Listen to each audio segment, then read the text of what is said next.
Buddy, put that thing back in its holster. We haven't gone anywhere. I don't understand. Check out the MichaelDukesShow.com for information on how to get access to the podcast. Welcome to the party, pal. The Michael Dukes Show. I have 2 guns, one for each of you. Firearms Friday. As Thomas Jefferson stated, it is the right and duty of the people to be at all times armed. Say hello to my little friend. I say that the Second Amendment is, in order of importance, the First Amendment. The right to keep and bear arms is the one right that allows rights to exist at all. The Michael Dukes Show. The right to keep and bear arms shall not be infringed. Firearms. From my cold, dead hands. Friday. It's my rifle, it's my gun, it's for fighting, it's for fun. Firearms Friday. Firearms Friday, your chance to sound off on issues of a 2A nature right here on the Michael Dukes Show. Hello, my friends. How are you? Good morning and welcome to the program. It is that favorite day of the week where we get a chance to talk about the issue that we love, the one thing that's us, that's firearms all day throughout the morning, and we're going to talk a lot about a lot of stuff, things that are happening around the country and around the state, and even here on our own backyard. What's been going on? We appreciate you guys coming in, joining us, and being part of it. Thank you so much for coming on board. It is, I guess, first things first, I should announce that I have no guests for today, so it's you and me. Even Chris Chang had to beg off. He's going up to, where is he? He said he sent me a text late last night. He's going to see William Shatner. He's got to go to LA for a big gala banquet, and he's going to get a chance to see William Shatner and some others. And I mean, I can't blame him. Ditch this show to go see Jim Kirk. Absolutely. Abso-freaking-lutely. I'm all about it. So let's we'll hopefully catch up with Chris Chang maybe next week and see what he has to say about the Second Amendment in California, et cetera, et cetera, et cetera. So it's stuff and things this morning, my friends. Stuff and things on this beautiful Firearms Friday. We'll hang out, and I have opened up the phone lines. Swoop as the LUD numbers come onto the screen. If you want to sound off this morning, we'd love to hear what you have to say. 319-527-3864. 319-527-3864. And of course, the rule on Firearms Friday is that there's no such thing as a dumb gun question. It doesn't matter if we have answered that question a million times before. We will answer it one more time for you. Why? Well, because the whole point of this show, this particular show, the Friday show, is that we want to demystify the firearm for folks out there who may have an interest in it, but have, they've never had the opportunity. They've never, and let's face it, after 35 or 40 years of misinformation, disinformation, flat out lies, inveigling, and just kind of half-truths that we see from places like the mainstream news media, the entertainment complex. I mean, really, the entertainment industry in and of itself. I mean, the irony here that in many cases they use firearms as a MacGuffin for their stories, or as a way to entertain, good guys versus bad guys. And yet at the same time, they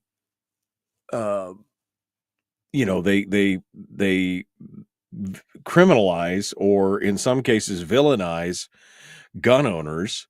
It's pretty astonishing. It's pretty astonishing that some of the stuff that we've seen, and just some of the tone deafness from Hollywood. I remember watching so many good movies that I thought were so great, and then later on had some no-neck Hollywood star tell me how wrong I was and how how selfish I was, that I would dare to want to have my own firearm to protect myself and my family and my loved ones from any potential threat. And yet I just seen, and I'm thinking specifically here about Liam Neeson, after the movie Taken, where I think that was one of the first movies. This is well before John Wick. But I remember that somebody had done a count in the Liam Neeson Taken movies, which were kind of groundbreaking. I mean, they were, it was a great movie, very enjoyable. We all love a tale of a father fighting for his children kind of thing. And I think he killed, I think he killed in the movie, fictitiously killed something like 78 people, or, 78 bad guys who were trying to keep him from getting his daughter back, whatever it was. And then, of course, later on, John Wick was like, hold my beer. And, and then Liam Neeson coming out and just telling us how selfish Americans were for wanting to, protect themselves and all this kind of jazz. And you just look at it and you go, man, you are just so, the irony of somebody who is making a very good living, becoming rich and famous by using, in the act of using a fire. Of course, they'd argue, well, it's just fiction. Okay. All right. No. It's, anyway, this is the kind of stuff that we're faced with, every day in the news media, and in the entertainment industry, but we're winning. We're still winning. And we're not only winning here, we're actually winning even in, we're even winning in Canada. We're going to talk about Canada later today, where our neighbors to the north, who have a very close analog to American culture, and yet they have some of the strictest gun laws on the continent, right? But that may be changing in the future. It's interesting. It's very interesting, to say the least.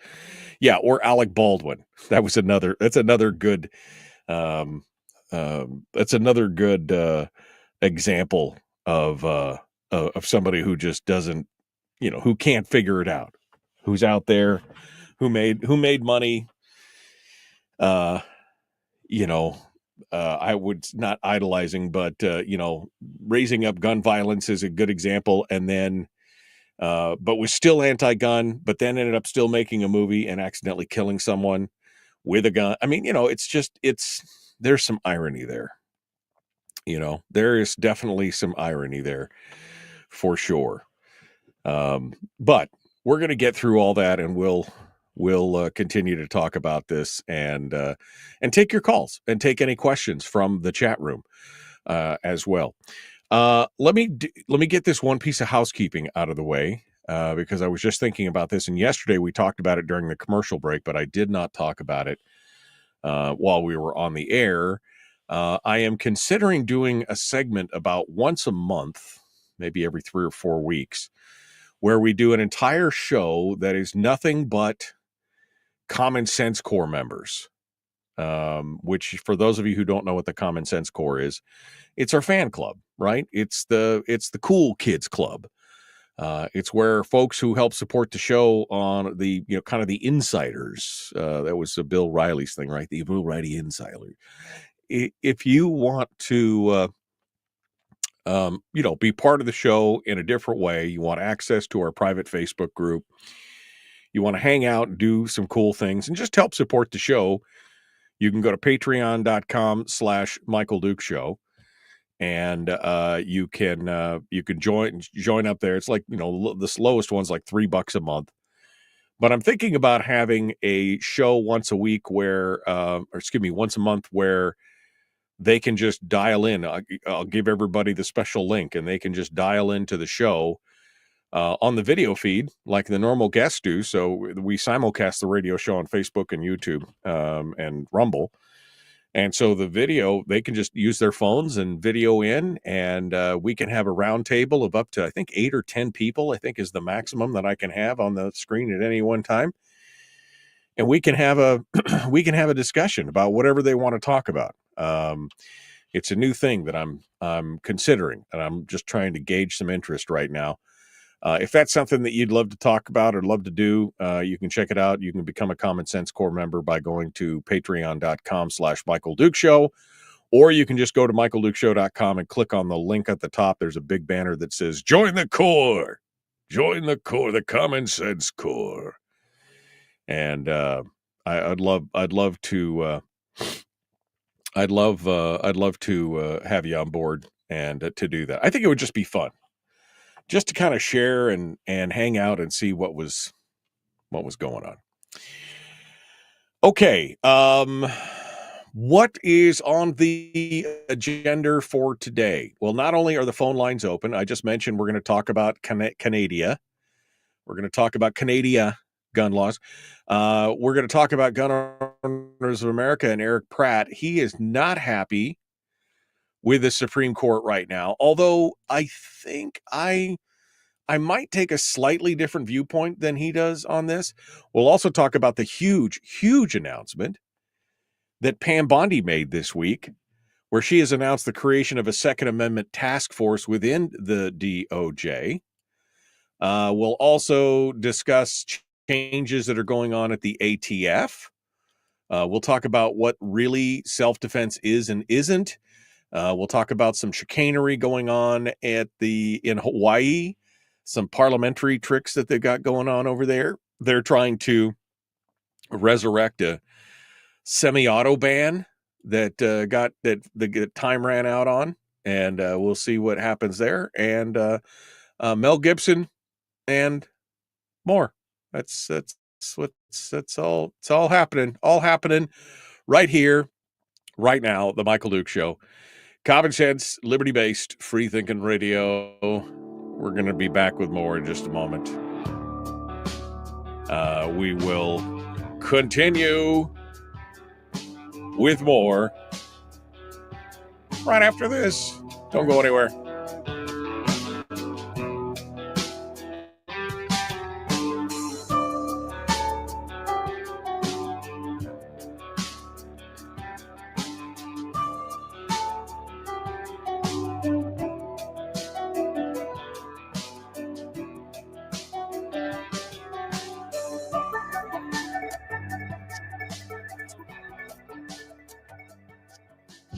If you missed the show, you can listen to it on your time with Dukes On Demand.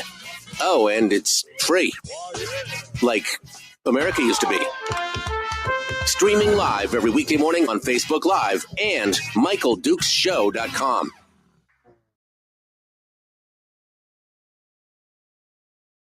Okay. Hello.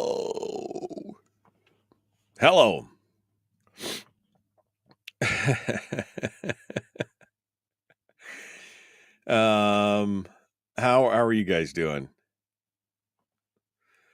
Let me go back up here and catch some of your comments from this morning. Good morning.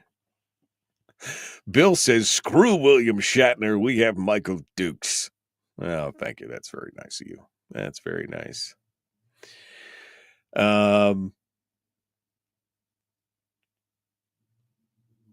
Brian, I really wish you would turn off the white stuff. I think it's Bill. I don't think it's Brian. I think it's Bill that's turning on all the white stuff.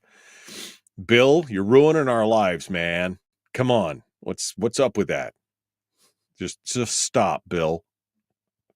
He's out there doing the white dance, the snow dance every day.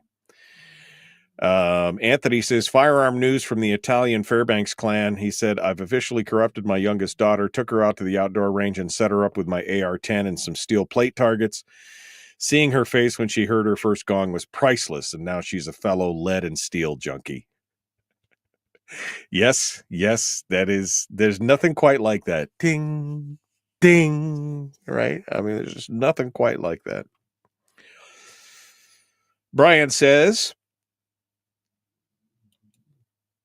follow up on last week's discussion. What is the rate of fire of a Byrna launcher? I don't know. I don't know. I'm not an expert on those things by any strange stretch of the imagination. That's a Google question. Or a Byrna.com question, I guess. Jeffrey says, Chris owes us an extra segment. I'll tell him you said that. In fact, let me just go do that right now.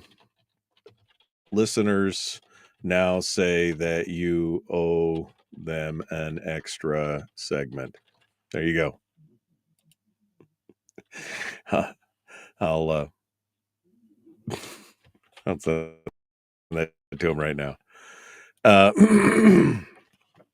We'll see if he responds to that during the show this morning. That would be some fun stuff. Okay. Yeah.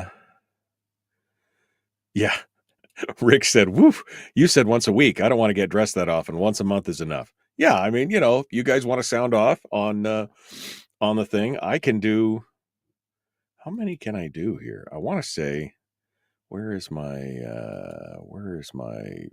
thing here? I want to say that I can do up to 8. Oh, there's a lot of options here that I've never used. I want to say that I can do up to 8 different, 8 additional guests, maybe 10. It's a lot. It's a lot, but I think it would be fun. I think it'd be a fun time to have everybody hang out in the room. Richie is talking about Idris Elba. We'll talk about that here in a second as well. Good morning. Let's talk about trends in the SCOTUS rulings that bring us closer to 2A Nirvana. We'll talk about that. Because some things have changed. We'll get on it this morning and we'll see what's going on. Byrna fire rate isn't measured in rounds per minute. It's measured in balls per stab wound. I mean, come on, it's not that bad. Yeah. Frank says, is not what we do in everyday chat? Well, in some cases, yes, but this would be like you would be guests on the program and we would talk back and forth and have a conversation in real time. That's what it would be about. That's the fun stuff, Franks. All right. Oh, 30 seconds. You guys all ready to do this thing? Let's get to it. I got one line on hold. Looks like it's Larry. We'll be jumping into it here in just a second. The Michael Duke Show. Common sense, liberty-based, free-thinking radio. Like, share, subscribe, ring the bell, do all that stuff. Let's get to, you have a face for chat. We know you just don't want to show your face. That's the thing. You want to be able to troll in anonymity. We know what that's all about, Frank. Come on. Here we go.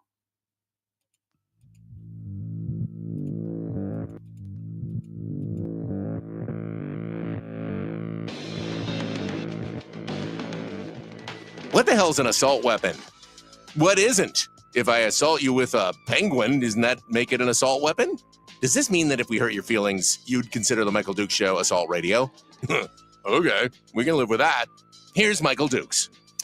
Yep, it is Firearms Friday. Your chance to sound off on issues of a 2A nature right here on the big radio program. We're taking some calls this morning. I see that Larry is on the phone, wants to sound off about something. Let's go ahead and bring him on the air and see what he has to say. Good morning, Larry. What's on your mind? Good morning, Michael. The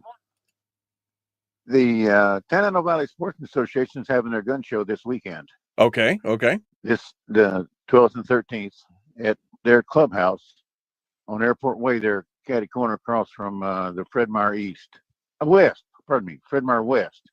Ugh. Wake up. Yeah. And it's Saturday and Sunday. Saturday 10 till 5, and then Sunday 11 to 5. Okay. No problem. And your sponsor, I went down there and we're at Frontier Outfitters and this week and spent about $600 on black powder supplies. They got a whole bunch of stuff in. Yeah, they are the connection down there. They're the hookup. Frontier Outfitters in Fairbanks is the hookup for sure. And proud sponsors, by the way, of Firearms Friday in the Fairbanks area. They always have something good there. Yep. They're about the only store in town that I know of that's carrying any amount of black powder stuff anymore. And so I frequent them quite regularly. Okay, well, good. And so it's this weekend for the TVSA. Are you coming out to the show at the end of the month at the Carlson Center? I can't remember if I got tabled for that or not. Well, I'll call you after the show today, sometime today. We'll hook up. Okay. All right. All right. Appreciate it. Thanks, Larry. Appreciate you sounding off. Appreciate you coming on board. Thank you for calling in this morning. We appreciate it. Number to call if you have questions or comments, or like Larry, you're announcing something, 319-527-3864, 319-527-3864. I expect we'll probably hear from Fred today, but also to answer any of your questions. I would love to hear what you guys have to say. And if you've never called in or you've never, first-time callers, you guys go to the head of the line here. And if you've got questions about firearms that we can answer, we will do our best. And I know a lot, but if I don't know something, then I've got some of the smartest listeners in the world, and our Google foo is pretty strong. So we can probably figure it out together. We'll take this journey together. That's what'll happen. It'll be funny. I was talking about Hollywood. I was talking about Hollywood and some of the actors, and Richie brought up a great point that Richie is in the chat room, and he said it wasn't long ago that actor Idris Elba was interviewed in the UK, where they have significant firearms restrictions. After a rash of stabbings that had taken place, he was advocating for a ban and or restriction on the types of knives that people can have in their homes. He said it's quite laughable when the out-of-touch Holly weirdos try to offer up their non-reality-based pearls of wisdom. It's so funny that you should mention that, Richie. So funny that you should mention that. Because this is what Idris Elba actually said. The truth is that kitchen knives are perhaps 25% of the knives used in most of the terrible crimes. That's one of the stats in the films. And those kitchen knives are usually a domestic situation. Okay. So kitchen knives, of course, it's very difficult. They're a domestic knife. I do think there is areas of innovation that we can do with kitchen knives. I hate to say it, not all kitchen knives need to have a point on them. That sounds like a crazy thing to say, but actually it would reduce. You can still cut your food without the point on the knife, which is an innovative way to sort of look at it. I love Idris Elba, okay? I love him as an actor. But sometimes they say the dumbest things. I mean, a domestic situation. So there's nothing else sharp around the house? I mean, there's no knitting needles. There's no hammers. There's no cricket bats. I mean, we're talking about England, right? There's no cricket bats. There's no chin-up bars or hand weights or anything else that they could, if it's a domestic situation. So what we need to do is force the entire industry to change the way they design knives and to criminalize any kind of, come on, man. If the problem is a domestic situation, we have a solution for that in counseling, in, actually punishing criminals who are doing the wrong thing and doing all this other stuff. I mean, it's shocking. Shocking that, screwdrivers. Yes. Thank you. Yeah. Innovative. You keep using that word. You know, it's you keep using that word. David says maybe they could just put a handle on both ends of the knife. I mean, maybe we should just all get plastic sporks. Maybe that would be the answer. Plastic cutlery. I'm sorry, we can't sell you a metal knife, but here's a great plastic knife that you could use. I mean, it will take you, it'll take you 10 minutes to cut up your ham steak, and it'll be cold by the time you get it cut up, but it'll be safe. It'll be safe. I'm just, yeah. It's pretty crazy. Pretty darn crazy that's the kind of stuff. But that's what we hear. You know, they don't want to address the issue of the criminality. In fact, in many cases, they want to place the criminal as somehow a victim of societal pressures or something. I mean, we see that a lot, you know, when some young thug gets cacked because he broke into somebody's house and he gets deleted, and then his mama comes on the program and was like, "My Johnny was such a great boy. He was valedictorian and captain of the football squad, and he went to church on Sunday. And I just don't know. It was that as soon as he got that gun, it was all the gun's fault. It was all the." No, Johnny was a thug. He put on a good show. Maybe he ran with the wrong crowd. Maybe he was a good boy at one point, but he made bad decisions. You know, bad decisions. And sometimes those bad decisions have consequences. Stop trying to excuse the behavior of criminals. Right? We see that time and time again, that somehow it was the firearms. We've anthropomorphized it to the point to where it's the firearms' fault that these things happen, that they would not have happened if there hadn't been a gun. When we know throughout the course of human history that's not how it works. There are bad people who will do bad things. And by the way, which leads us to our second favorite, analog issue, which is, if they are criminals, your gun laws are not going to stop them. Why? I mean, I'll let you make the connection here for just a second. If they are criminals, they're not going to follow your gun laws. Why?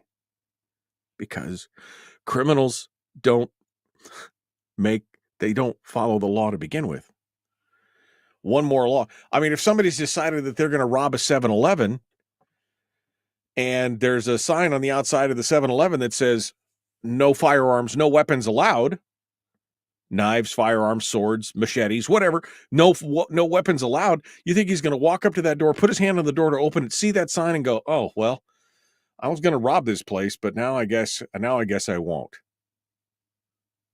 I mean, it's just stupid. Absolutely stupid.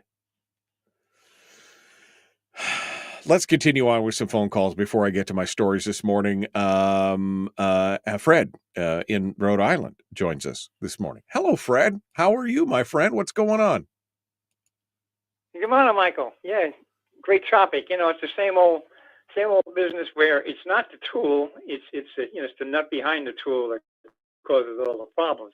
But I think in one aspect, criminals would follow the law if the law provided enough penalty and enough severity in sentencing to their acts that would deter them. I think there is a point in time where deterrent works. I mean, back in the day when you had the electric chair, not to gross anybody out, but when you had the electric chair back in the good old days, that kind of shut down a lot of activities that criminals were doing. Just stop everyone. You're not going to stop everyone with it, but if you can shut down the bulk majority of it, and put the fear of God into them right off the bat, they're going to think twice about it. Yeah, you're talking about risk reward, right? So if they think they can get away with it, and they think that they're just going to get a slap on the wrist about it, and they think that they're going to end up looking like victims as well, victims of the system, then they'll be like, yeah, I can do that. I can spin it that way. I can. But if you make it so it's, hey, you do bad things are going to happen to you, then then it becomes a whole different equation at that point. Well, if it's really bad, if it's really bad for them, they're definitely going to think twice about it. Therefore, the law has the ability to solve a lot of the problems. I mean, in the recent events, back in Biden's day, where you could sit there and steal up to $900 and some odd dollars, $950 worth of merchandise in a shoplift, and never be charged with it because it wasn't a crime. I mean, you look at how everything just went off the rails. I mean, the shoplifting, it's out of control. Probably still is in some areas of the country, especially on the West Coast. Right.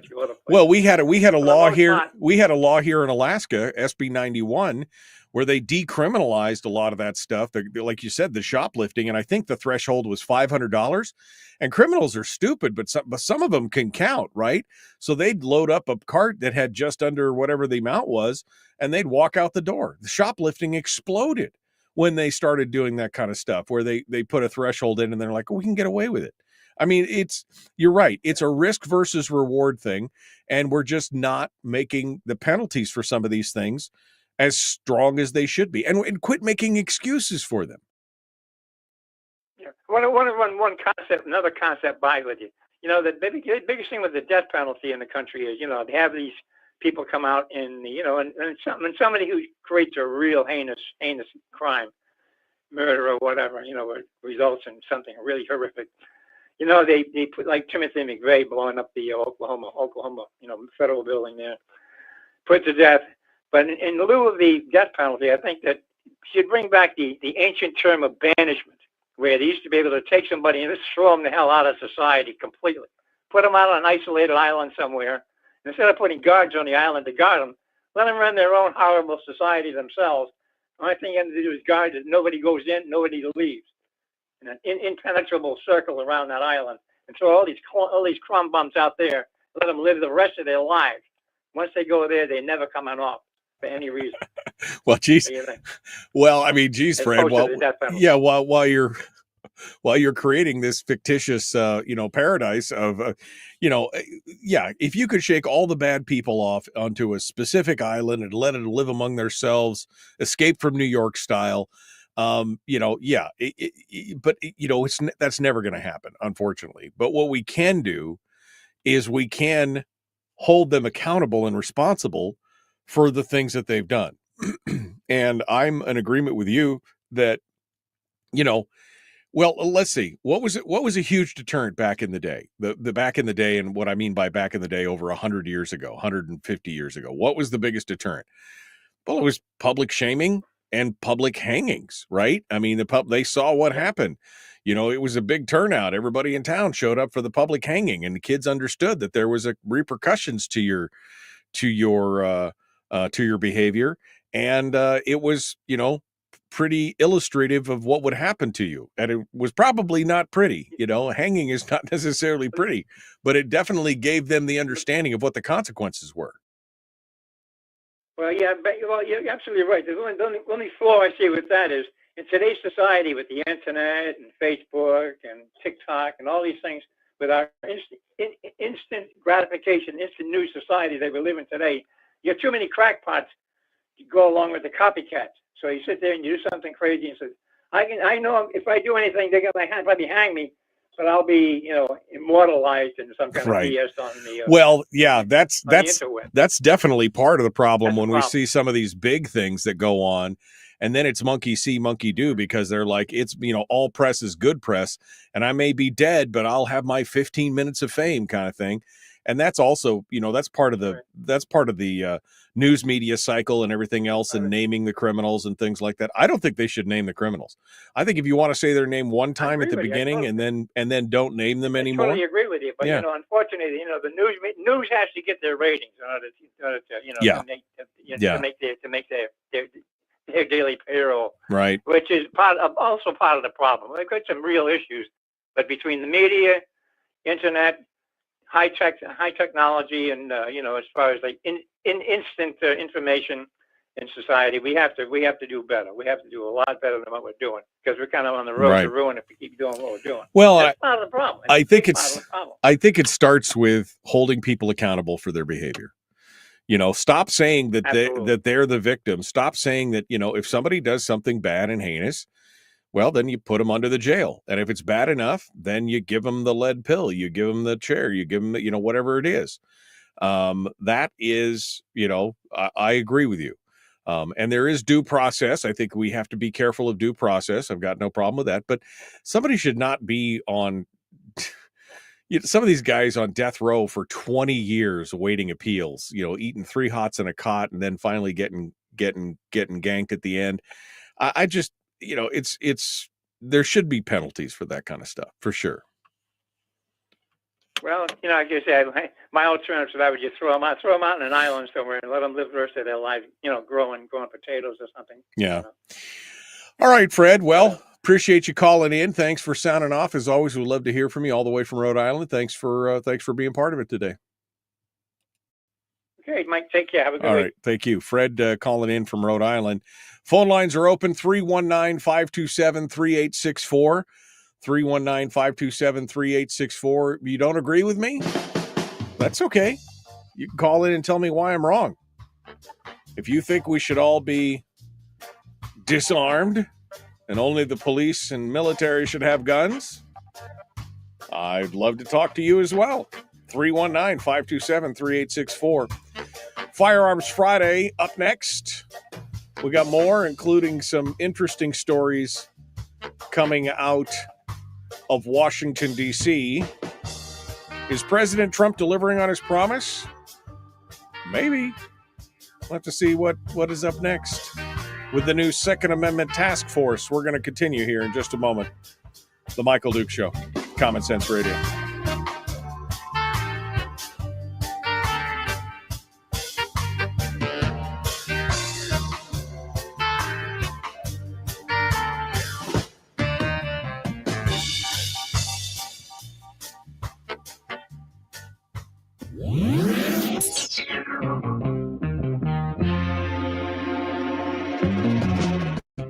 Running on 100% pure beard power. Oh, also some coffee. We dip our beard in coffee. Ha, nice beard. The Michael Duke Show.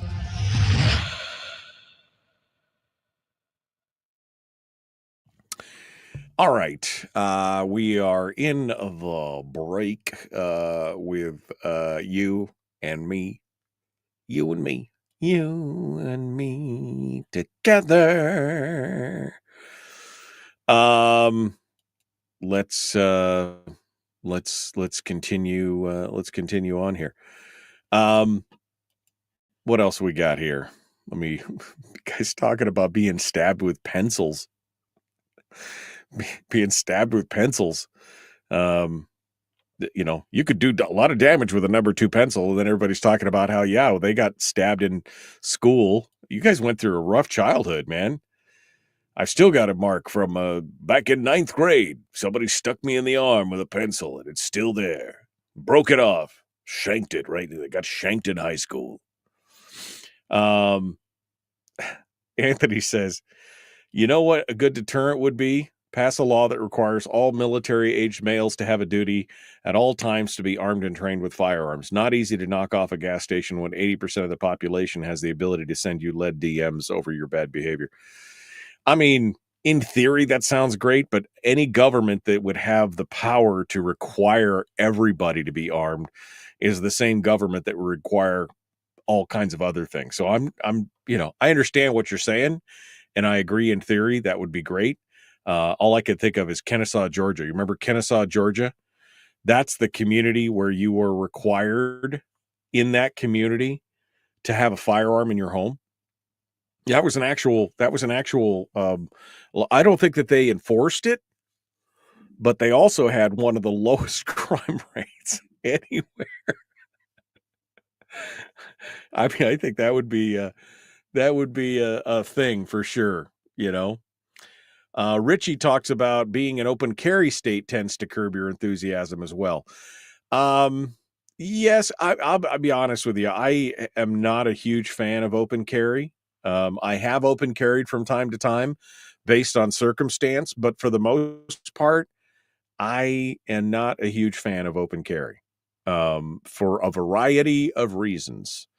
But definitely, again, criminals don't like it when it's a fair fight. Criminals by the kind of the just their very nature are cowards, right? They want to take something from somebody else with the least effort possible. And so anytime that there's a fair fight, that's why that's why these shootings occur in gun-free zones, right? They don't want any pushback. They want to do the maximum amount of carnage as possible without any form of resistance. And in fact, the statistics show that in most cases, when people actively resist those kind of things like active shooters, even if they're unarmed, in many cases it causes the perpetrator to retreat and then usually off themselves. That's what happens.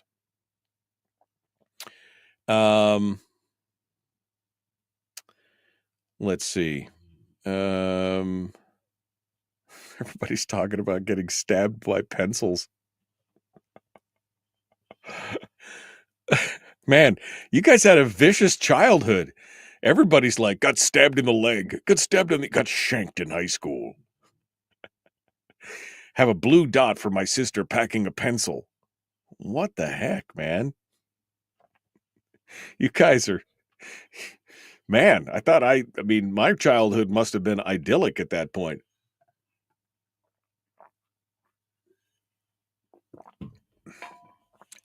Wait, I gotta fix something here. Let me fix something here. There we go. Okay.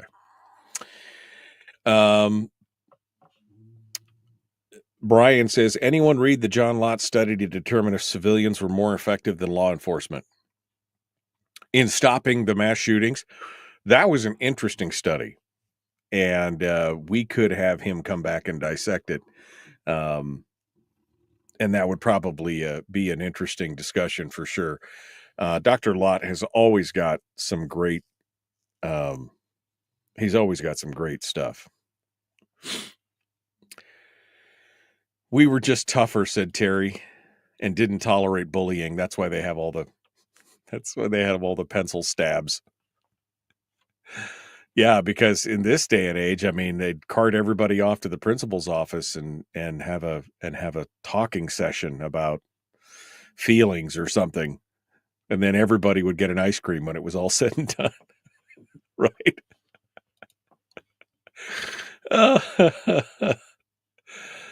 Oh, okay.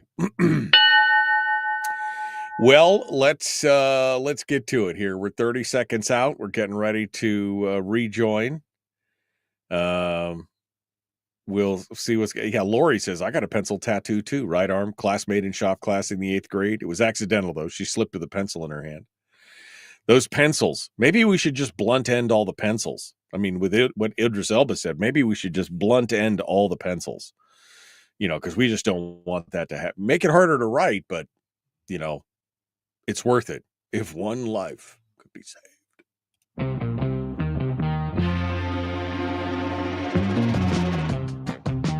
What the hell is an assault weapon? Does that mean that if we hurt your feelings, you should consider the Michael Dukes Show assault radio?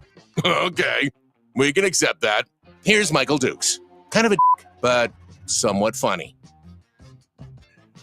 Kind of what? That would... Okay, all right. We'll all right. Okay. So, some big news this week, being lauded by many different organizations, including the Citizens Committee for the Right to Keep and Bear Arms and the Second Amendment Foundation, and many others. Pam Bondi has announced the creation of a brand new task force within the DOJ. She released a memo, which I have a copy of this memo. I have a copy of this memo. And it's pretty darn good. Starts out saying, for too long, the Second Amendment, which establishes the fundamental individual right of Americans to keep and bear arms, has been treated as a second-class right. I don't think it doesn't establish that right. So I know that we should all be excited about this, but words matter. Words matter. The Constitution does not establish any rights. It delineates the rights that were given to us by our Creator. That's like saying a birth certificate gave you life. When we talk about, that the Constitution or the Bill of Rights establishes an individual right. No, it doesn't. Those rights were inalienable. They were part of us. So just like a birth certificate doesn't give you life and a death certificate doesn't kill you, but I digress. Sorry, words matter. Anyway, for too long, it's been treated as a second-class right. No more. It is the policy of this Department of Justice to use its full might to protect the Second Amendment rights of law-abiding citizens.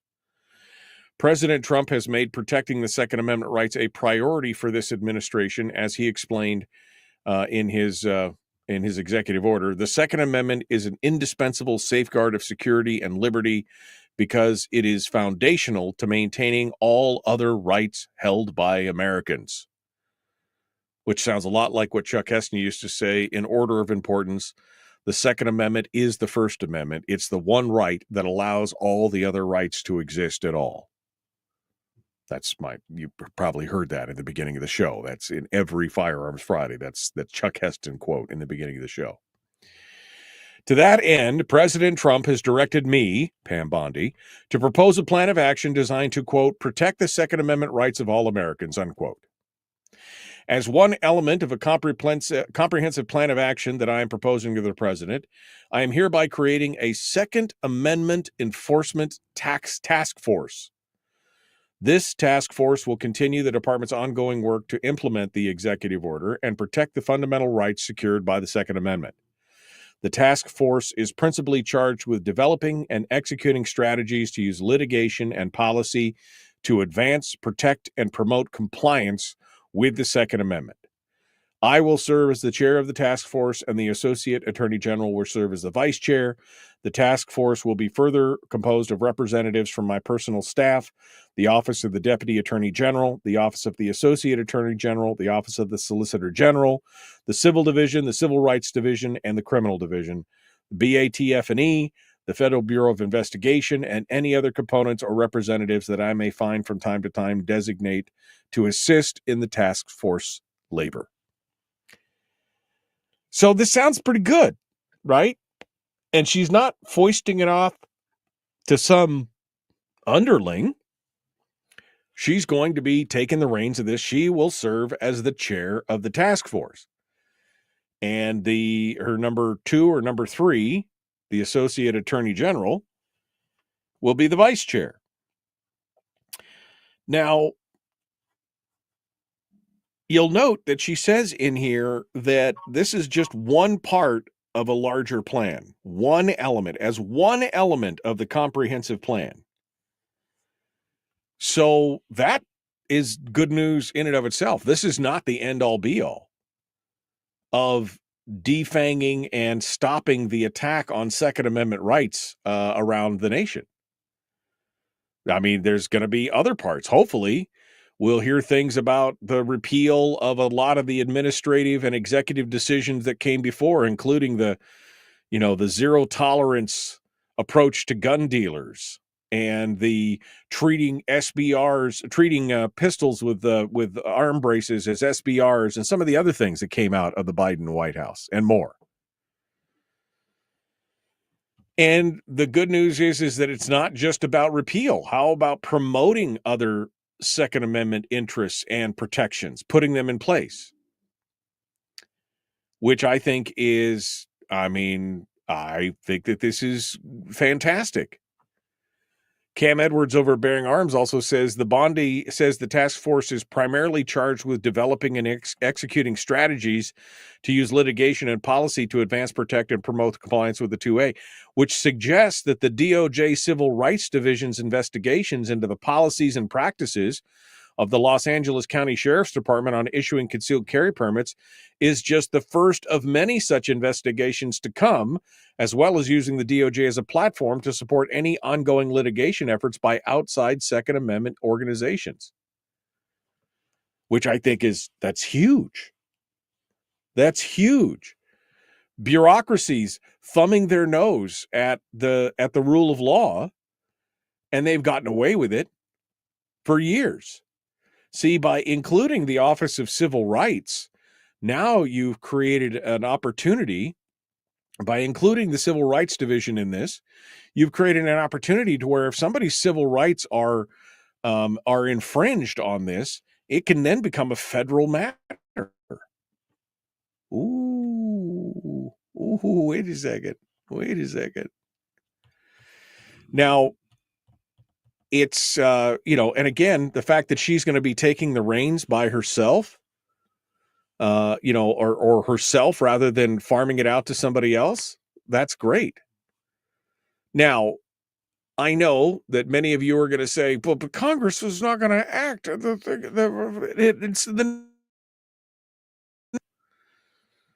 But the thing is that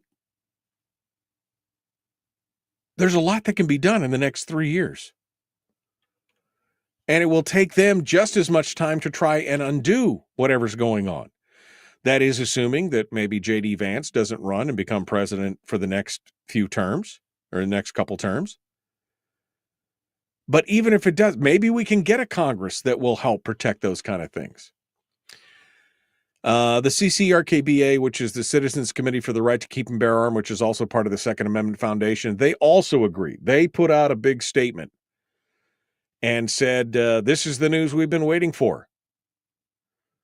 Alan Gottlieb, who's the chair, said, from the wording of Bondi's memo, it looks like the gloves-off time may have finally arrived. It marks a significant and welcome change to the DOJ.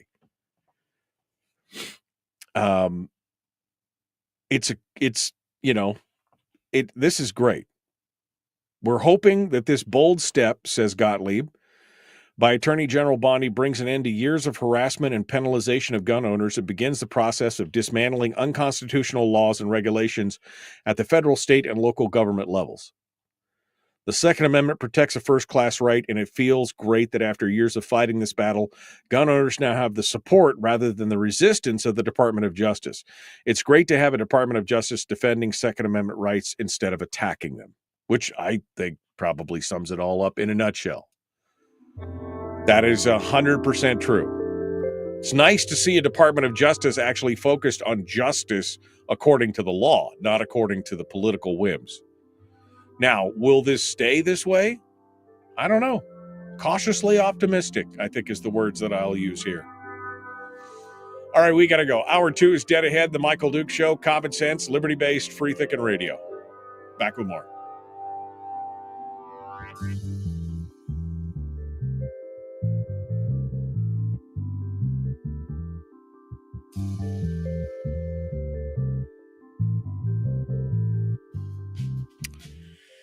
So, I mean, I'm hoping to see what's going on. I'm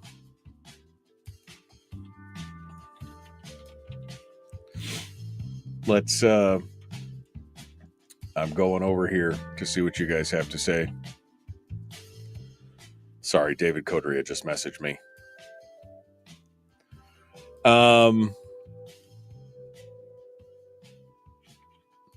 Heston's commentary, says Anthony, is more true than most people realize. Rights do not exist absence of applied force to maintain them. There's no such thing as a right without a willingness to exert violence to maintain or deter it. If you're alone in the woods, you have the right to speak until you find another person who doesn't want you to speak and tries to punch you in the mouth. Whoever wins the fight now has the right. Yeah, I mean, to a point, yeah. We all have inherent inalienable rights. That's what I was trying to do, and that's what I was trying to say with the verbiage that Pam Bondi had in that piece there.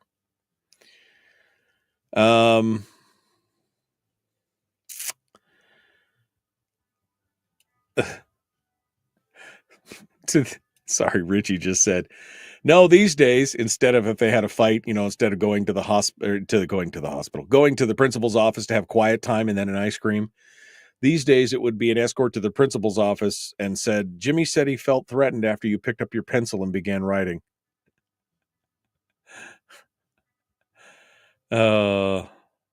Man. The Board of Education. Oh, Teresa is like, she said the quote, Board of Education on the seat of learning, unquote, kept us in line pretty well when I was in grade school. The Board of Education on the seat of learning, that's the paddle board, right? I still remember my grade school principal's paddle board. I mean, it had holes drilled in it. It was vicious looking.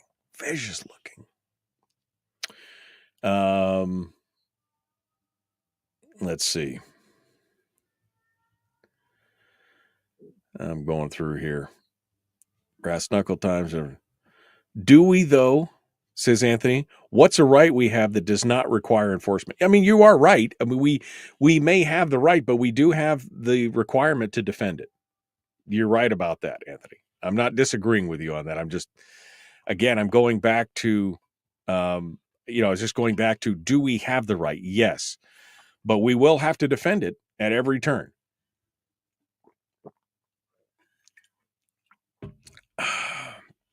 Okay.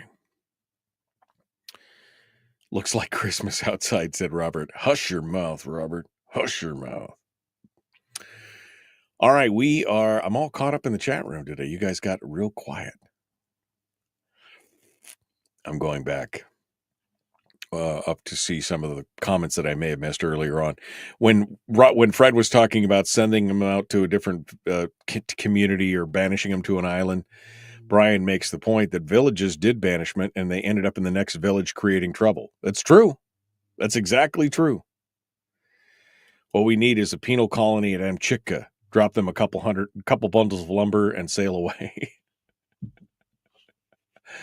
Here's just enough food and some crops to plant and some water and some equipment. We'll be back in 10 months to see how you're doing. And there will be no one left. I guarantee it at the end. All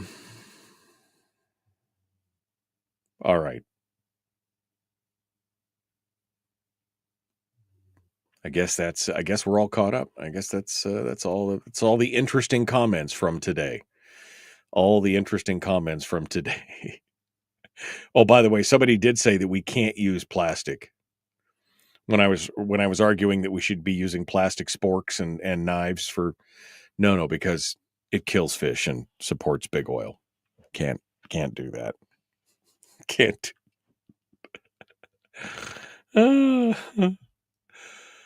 Oh man, it's Friday. Thank goodness it's Friday. TGIFF is all I could say today.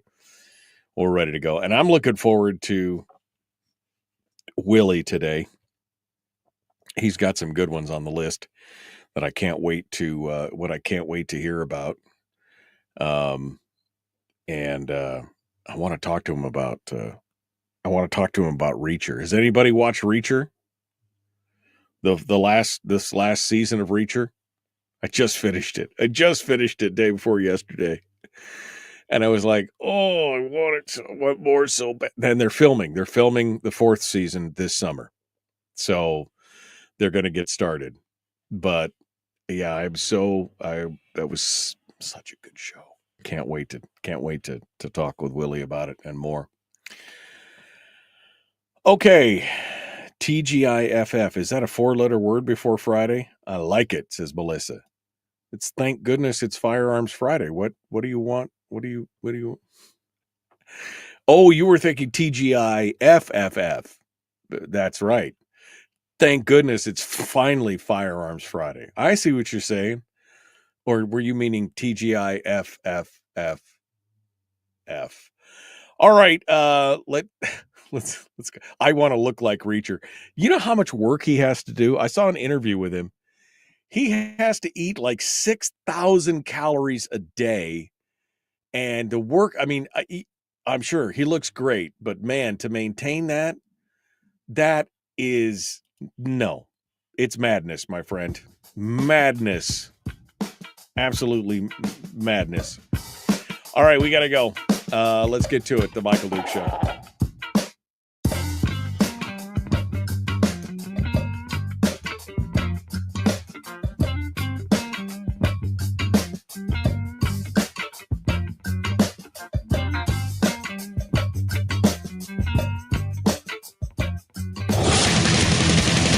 Whoa, buddy. Put that thing back in its holster. We haven't gone anywhere. I don't understand. Check out the MichaelDukesShow.com for information on how to get access to the podcast. Welcome to the party, pal. The Michael Duke Show. I have 2 guns, one for each of you. Firearms Friday. As Thomas Jefferson stated, it is the right and duty of the people to be at all times armed. Say hello to my little friend. I say that the Second Amendment is, in order of importance, the First Amendment. The right to keep and bear arms is the one right that allows rights to exist at all. The Michael Duke Show. The right to keep and bear arms shall not be infringed. Firearms. From my cold, dead hands. Friday. Take my rifle, this is my gun. This is for fighting, it's for fun. Firearms Friday. Firearms Friday, your chance to sound off on issues related to a 2A nature right here on the Michael Duke Show. Good morning and welcome to the program, hour 2 of the big radio show. We got talk. I'm looking forward to Willie Waffle, who's going to be joining us at the end of the segment today, because we're going to get a chance, I hope, during the radio show, but at least in the after show, we're going to talk about the new show Reacher. If you haven't seen it, it's amazing. It's absolutely amazing. And you know what? I want to do a gun sin segment for some of these shows. You know, I would love to do a watch along sometime. Maybe that's something we'll do with a Common Sense Core thing or something, where we'll do a watch along with one of these shows and be able to gun sin the show, because it seems like they've gotten a lot better about not haphazard gun safety and combat techniques and everything else. It's really interesting to see, and I think some of this can be pointed back to the movies like John Wick, where the realism and the training that many of these actors have gone through is just amazing. But we were talking about Reacher, and somebody said, I want to look like Reacher, which is Alan Ritchson. And that guy I don't know, for those of you who don't know, Reacher's a very big guy. He's 6'2" or 6'3", Ritchson is. He's a tall, big, and he's a brick house, right? But I saw a little interview with him where he works out during the show, he works out like 2 hours a day. He eats like 5,000 calories a day. He's always eating. In the show, you'll see that he's like, during every episode, at some point he's eating in the episode. And he said during an interview that that's really because he had to eat so much to keep his body mass up. But it was crazy.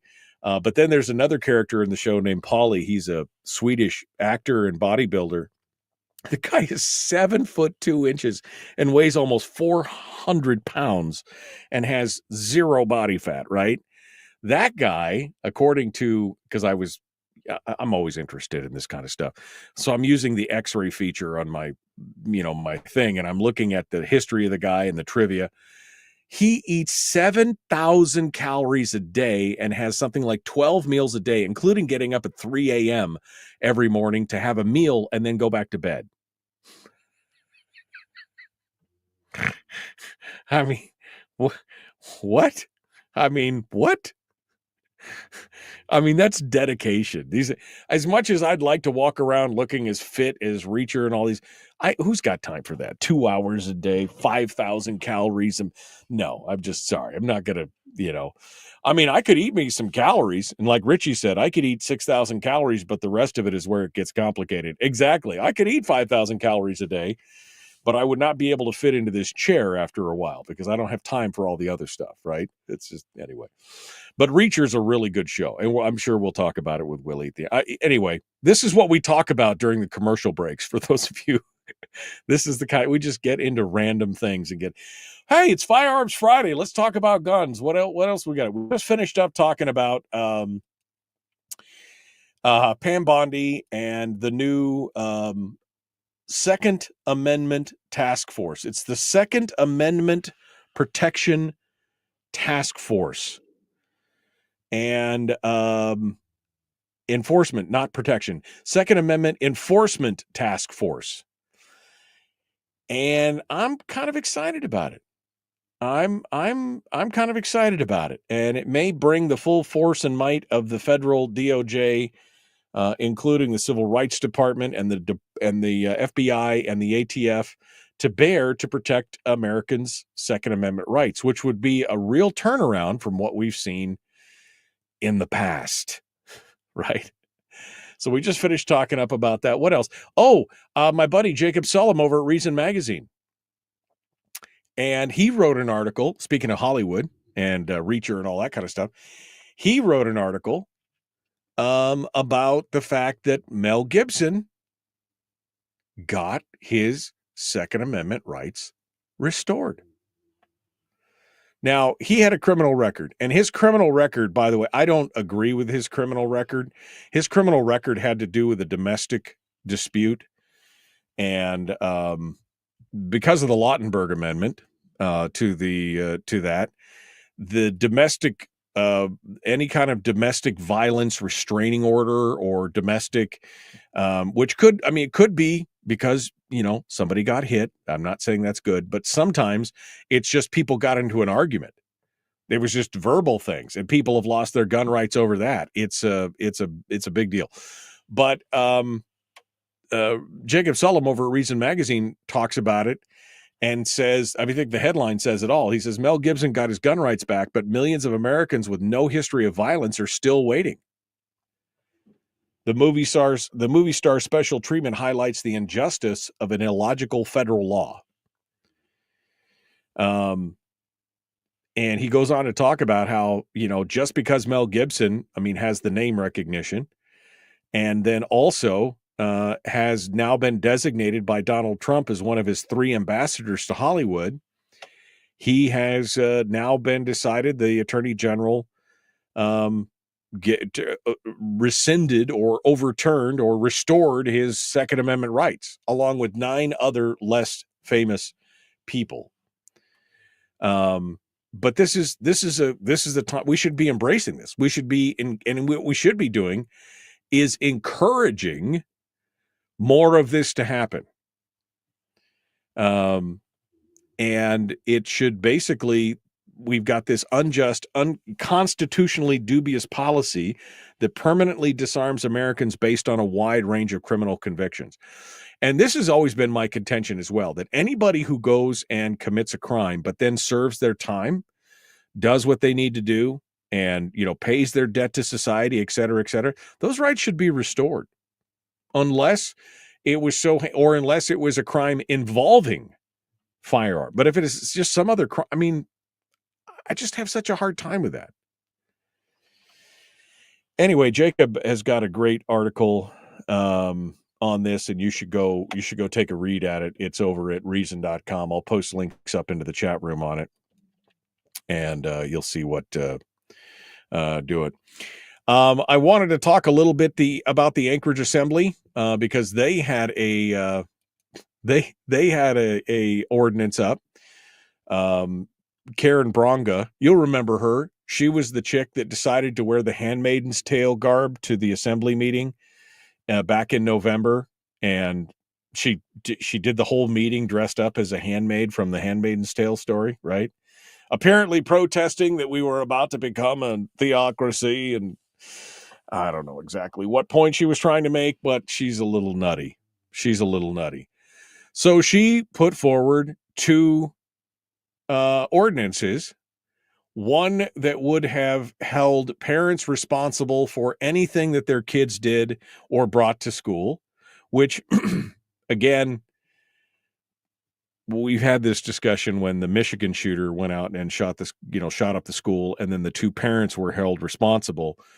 In that case, I think was a valid prosecution based on extending, but I don't think it should be an automatic. I think it should be, if extenuating circumstances are found, and in this case there were, these people were pieces of crap. They were not good parents. Okay. I mean, they were not good parents. And in fact, the father, even though he knew his son had mental issues and mental health, bought his son a gun and did all anyway. But she's proposed this bill, right, to hold parents responsible for the children bringing any kind of weapon to school or anything else. And then there was a second bill that basically required that you report any loss or theft of your firearm within 48 hours, or you would be held accountable. You would be charged, I guess, criminally. The problem is that we have a preemption law in the state of Alaska. And that preemption law basically says that no political subdivision of the state, no other lower form of government, can make a law that's more stringent than the state law. And I thought, so it basically ended up saying that this was unconstitutional. Must Read Alaska first reported about this late last week or over this last weekend because this was coming up, and it kind of came out of the blue. On the Must Read story, there was a commentary by somebody named Cale Green. I've reached out to Cale, and I'm hoping that he'll come back on the program to talk with us here in the future. He said he couldn't come on because he was heading out to he's going out to do some bow whale hunting or something. He's got some connections. Anyway, we'll hopefully going to hear from him because this guy has really got a good, concise commentary. This is what Cale Green had to say about Karen Bronga's two ordinances, and I think it kind of lays it all out. Anchorage is about to pass one of the most overreaching anti-gun ordinances in city's history, and hardly anyone knows about it. The Assembly wants to hold parents criminally liable, up to a year in jail if a minor gets a hold of a firearm, even if it's stolen, even if it's locked up. Not only that, they're proposing a law that could criminalize you just not for filing paperwork fast enough, 48 hours to report a stolen gun or face charges. Not only is it restrictive, but it also violates the state of Alaska law under AS 2935-145, which explicitly preempts local governments from enacting gun laws that are more restrictive than state law. So if you care about your Second Amendment rights, show up Tuesday at the Assembly chambers. Speak out. Your rights are on the line, and silence is compliance. So it was a great summation of what the problem was. And apparently people will heard the message. Because the testimony and everything else came out, and she did not have support even of some of her fellow assembly members on it. Those two bills were postponed indefinitely, and that's good. She said, I was not going to see support from my peers to get it off the line. She said she was disappointed and hopes to create partnerships with several groups, including the Anchorage Police Department, to try and curb guns being brought to school. I mean, punishing, and this law, by the way, was super broad. The original article talked about how it was so broad that you could even, argue that babysitters and others could be held liable for some of this stuff. If the babysitter was there and somehow the kid got a gun while the babysitter was there, the babysitter would have no idea what's going on. But the biggest thing that caught my attention was KTUU did an interview afterwards, and they interviewed the chair of the Assembly, Christopher Constant, no conservative by any means.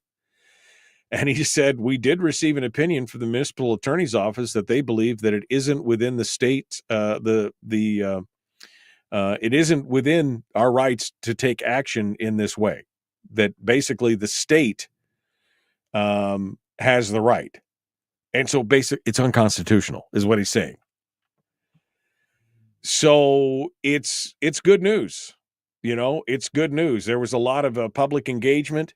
The KTUU, they did a man on the street interview, and I thought the one lady who answered the question said, who answered it correctly. She said, I think it's a complicated matter with all issues pertaining to gun control and what parents are responsible for. I think it depends on the age of the child and other circumstances, mental health of the child, and their accessibility to weapons. I kind of agree. Because again, if you've done everything in your power to keep your firearms out of the hands of the kids and that they do it, the Connecticut, the Newtown shooter, he killed his mom and then stole the gun out of her safe. He somehow knew the combination. We've seen it, but in the case of that Michigan shooter, his parents gave him the gun, even though he was having mental health crises. They knew it. So the good news is this is not going anywhere. It is now dead, but it just goes to show that if we don't be constantly vigilant, that this is the kind of laws that we're going to get. And this is what they're going to try and do. Thank God it got killed in the beginning phases, and it's not something that somebody had to pay money to take to court, because that would have been the next step. You would have had to take it to court and say this is unconstitutional and it flies in the face of Alaska law, et cetera, et cetera. All right, we got to go. The Michael Duke Show continues. One more segment dead ahead, then Willie Waffle. Common sense, liberty-based, free-thinking radio. We return with more right after this.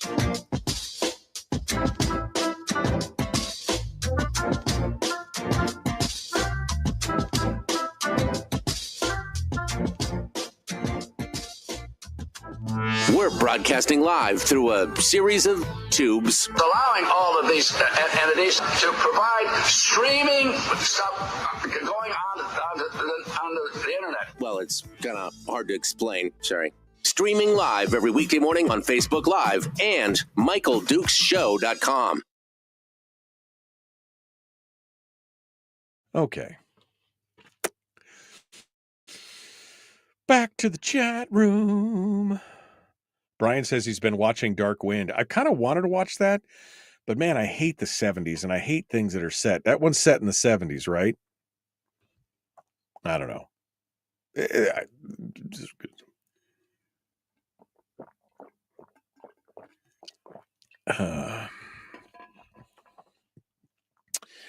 Go through here. Coleon Noir did a piece on it as well. Oh, on the Anchorage thing? Is that what you're talking about? I can't tell. That was 10 minutes ago.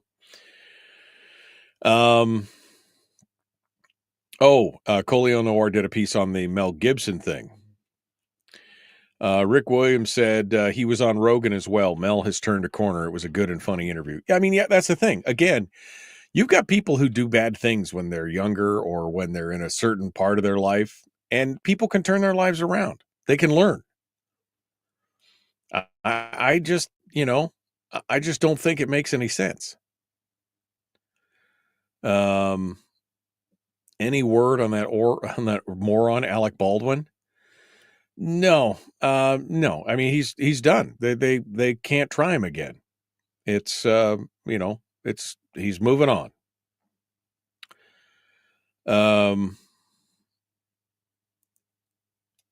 Each case is just that, says Miguel, a case-by-case basis. Yes. And like I said, I was a little leery to begin with on that Michigan case until I looked into it and realized how egregious it was. And then I was in full support of them prosecuting the parents because those people were horrible. Horrible. Cale Green is Rick Green's son. I didn't know that. I'd never heard of Cale Green. But he's got some interesting commentary out there. If you haven't watched him, he has a YouTube channel called The Review that's got a handful of videos. But the little blurb that he did that Must Read linked was really good. It was well shot and it was well done, and I was impressed. So,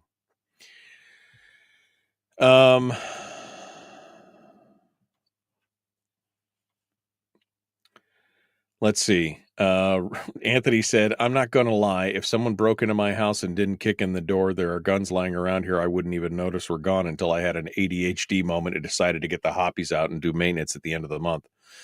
Guess I'm going to jail now. I mean, you know, my kids knew we taught them. We taught them well. That's what I would say. We taught them well.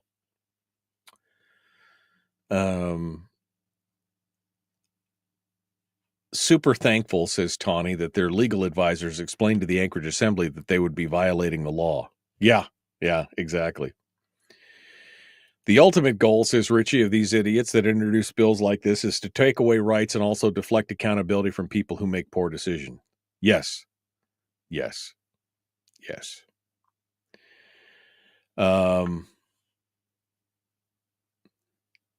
see.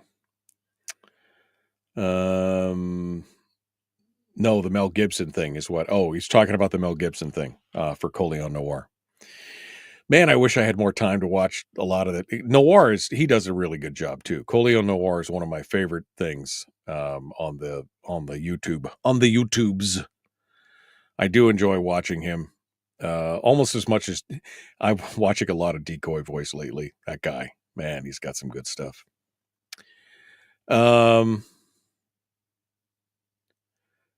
What's in the canister to drink? What's in the canister? Water. I mean, I know it's water. It's clear, and I could see through it, and it's liquid, flavorless. Maybe it's water.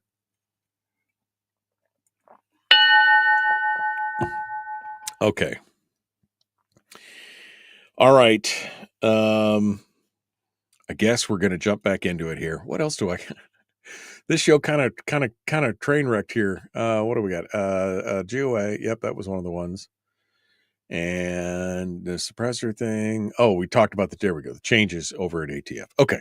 I got some things to talk about still. Let's get to it. Here we go, my friends. The Michael Duke Show. Common sense, liberty-based, free thinking radio. Like, share, subscribe, ring the bell, do all the stuff. Let's get to it.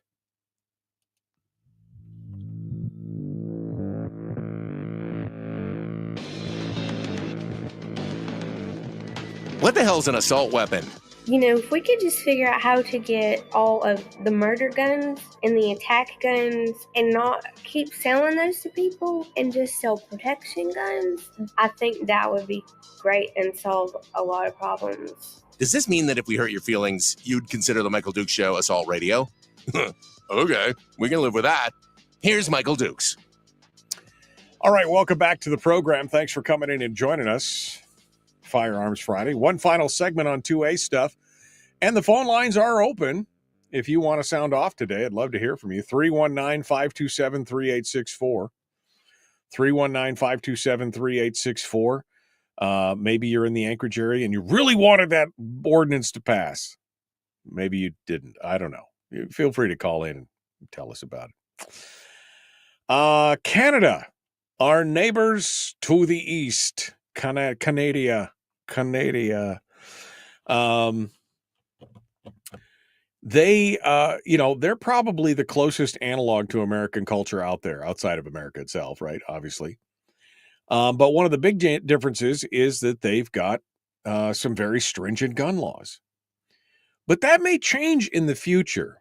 There's an article that came out that I caught wind of from CBC.ca, which is the Canadian Broadcasting Corporation. And they had an article talking about how gun ownership in Canada, how the demographics of that were shifting. And it's very, very interesting.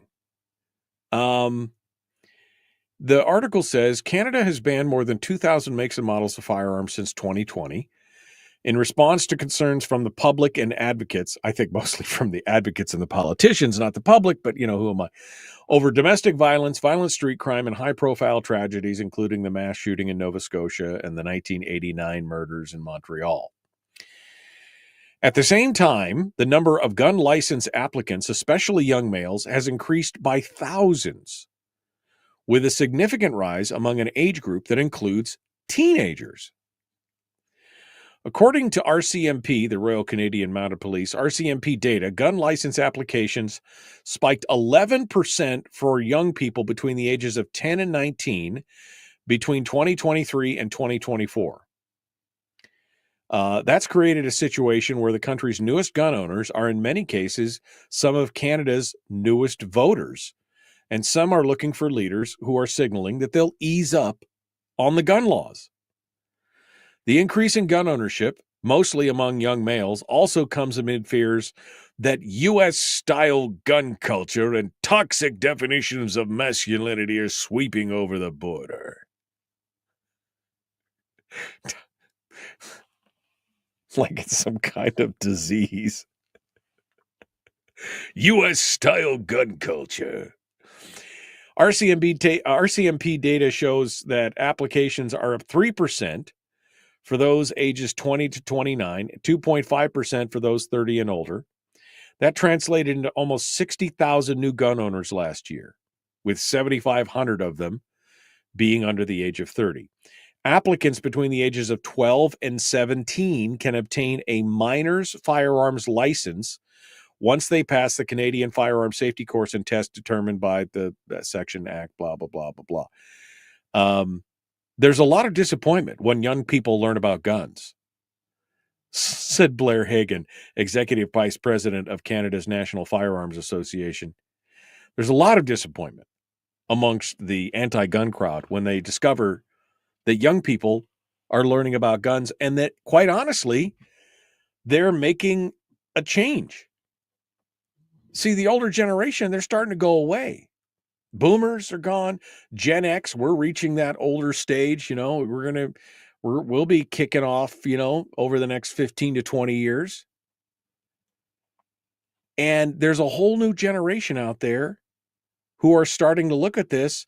And the best part is that they are voting. And this is kind of ancillary to what happened here in America, right? We had some of the largest purchases of firearms by first-time gun owners over the last 5 years. Many of them younger, women, minorities. It's a whole new group. It's no longer the bitter old white male clinging to his guns and his Bible. It's people of all walks, of all makes and models, of all colors, ethnicities, and religions. This is a good sign for Canada because now they'll be looking for people who will ease up, who they can identify with. Maybe we'll get some good new candidates out there in Canada to try and reverse some of these ridiculous laws that they have in Canada. So that's the good news from our neighbors to the east. And finally, some big changes going on in the ATF. And there's been a lot of confusion about what's going on because we all heard that Kash Patel was two-hatting it, right? That he was the acting director of not just the FBI, but also the ATF. And now it turns out is that Secretary of the Army Daniel Driscoll was actually serving as for the majority of the time. Apparently, Kash Patel was only the acting director for a few days, maybe as short as a day, before Driscoll got tapped.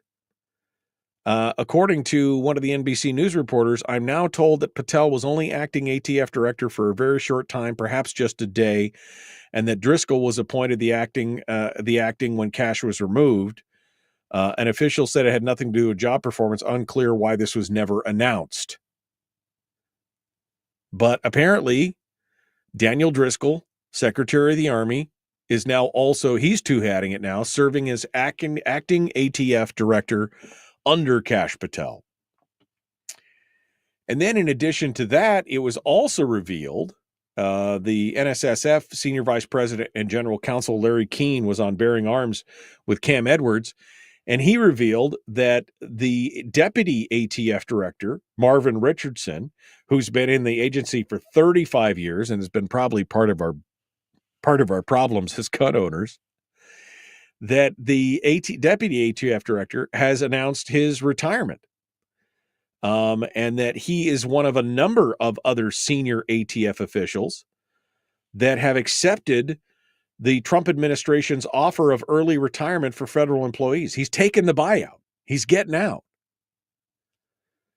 And that is, I think that's some good news. Getting out some of the old guard, letting them take their retirement and head out easy. Now, will it speed up the process of repealing some of these administrative rules and some of the other things that came into play under Biden? I don't know.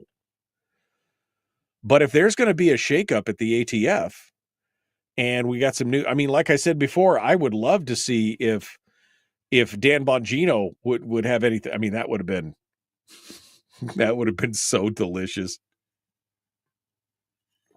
So delicious if Bongino had something to do with the direction of ATF or whatever. But it doesn't matter at this point. If they are losing some of the top leadership and top brass and they're getting out some of the old deadwood that have been doing all these things, I think this is an amazing announcement. And again, cautiously optimistic to see where we go from here. It should be an interesting and a fun time to see where this goes. But again, cautiously optimistic. Cautiously optimistic. That's what I'm phrasing it as.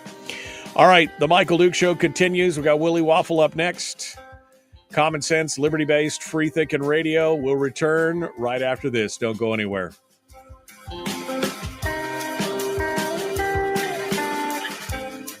It's the Michael Dukes Show. Why not take a quick break? Be right back. Streaming live every weekday morning on Facebook Live and MichaelDukesShow.com. Okay. One final segment here. Let me see. I better make sure my phone is ready here. Hold on a second. Got to make sure the phone is ready. Got to change the lighting. Got to change the mood lighting. Change the mood lighting. Okay. And everything's on. Okay. Boomers are still plentiful, says Jeannie. 62 and up. Don't count us out. Well, you know, I feel you. I feel you. Who said ATF agents can't be bought? Let's seize the language, says Brian. Repealing the draconian gun rules created by the Biden administration. I like that. We should do that.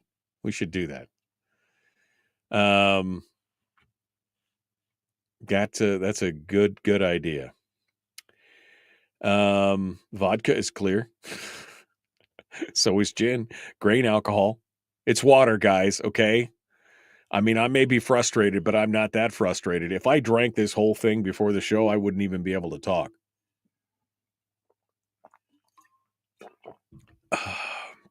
Okay. Why is no one asking, says Matt or Nicole. I don't know which one it is, Matt or Nicole. Why is no one asking how many times are guns being brought to Anchorage schools that this proposed bill is even getting any traction? Well, the good news is that it didn't get any traction. It died an inopportune death. But that's a valid question. It's an absolutely valid question. How many times has this happened? One of the stories talked about how it was in response to, was it this story? No. There was a story. Apparently, there was a gun brought to school a few weeks back at one of the things, and this was the response. But again, you're right. How many times are guns being brought to Anchorage schools that this is even a question? Like this is an issue. And you're right, 100%. 100%. Thanks, Matt, for your comment, or Nicole, Matt and Nicole, whichever one you are, whichever one's talking. Let's see, who said we were talking about your drink? Says, Okay, you guys should not be drinking wood grain alcohol so early in the morning. I'm just saying that's probably not a good idea. Wood alcohol or grain alcohol or wood grain alcohol. I mean, any combination thereof. Go back to armor and long swords. Draconian. Is it draconian armor? Okay, I think there. Please don't get us started on this, Miguel. Miguel says there are more deaths caused by drunk drivers, but no one is proposing getting rid of or making alcohol beverages to the way it was in the Prohibition days. I mean, this has always been part of the problem. More people are being killed in car crashes and drunk driving incidents and everything else, but you don't see them, outlawing car. But see, then they'll start making then they would start making the argument, yes, but we regulate cars and we license them. And you have to show ID to get a drink. And you have to, don't give them that. Don't go there, man. Don't go there. Tajana Truth Seeker, says Rick, Canadian gal. She's all about the cooked government of Canada. You can find her on YouTube and TikTok. Tajana Truth Seeker. All right. I'll Google it. I'll be your Huckleberry. I'll do Tahana. I actually have to learn to type. Tahana Truth Seeker. There we go. Tahana Truth Seeker. Reality Czars podcast. Okay. Well, I'll take a look at this. See what she has to say. YouTube. Canadian Truth Speaker. She's popular on social media, yada, yada, yada. Okay. I'll take a look at it. We'll see what she has to say. She talks tyranny and much more. Oh, I got to find out more about this. This is like Josie the Outlaw over on, if you ever watch. Oh, whoa. We want to get out of there. Okay. I'll take a look at this here in just a little bit. Thank you for that, Rick. I've always, it's always neat is I need one more thing to watch on YouTube when I have time. There you go. All right. We are coming up here. Maybe they should regulate meth like alcohol. Yeah, exactly. All right, my friends, let's get to it. Here we go. We're coming up on the final segment. Willie, this is us on the phone. We're ready to go. Freedom Outlaws. Yep, that was Josie the Outlaw. Here we go. The Michael Duke Show. Common sense, liberty-based, free-thinking radio. Like, share, subscribe, ring the bell, do all that. There we go.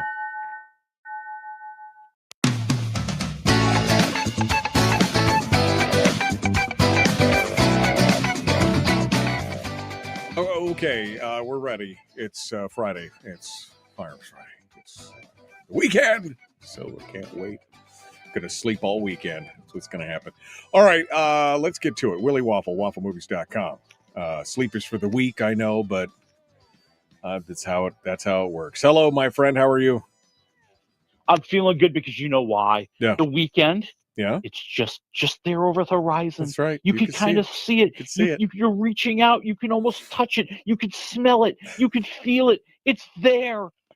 It's Nirvana. It's Nirvana. And it is the weekend. Yeah. And Willie is taking the rest of the day off after he gets done with me because he's like, I'm done. I am. Yeah, it's like, yeah, I see how you hate you so much right now. All right. Well, let's get to the news. I guess we will start off with